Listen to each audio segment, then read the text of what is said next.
Hello and welcome to Meadow Bakery. In this video I'm going to show you how to make some chocolate Swiss meringue buttercream. Put some egg whites and sugar in a bowl and then put this bowl over a pot with boiling water. Start whisking your egg whites and the sugar. It will start off runny like this, but keep on whisking this until it's nice and thick and soft peaks appear on top like this. Remove from the heat and then carry on whisking until the mixture is cooled down.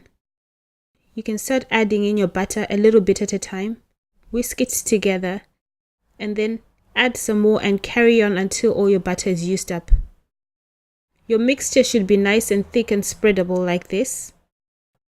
I'm going to melt some chocolate in a bowl and then I'm going to add this chocolate to the egg whites and some vanilla extract and then fold this in together until it's all mixed in, and then just leave it. It will get darker as it sits for a while, and then now you can use it for anything that you want. I'm putting some on this chocolate cake, and that's it. Nice and simple. Thanks for watching and see you again soon. For more videos like this, visit my website www.meadowbakery.com. Please like and subscribe to my channel.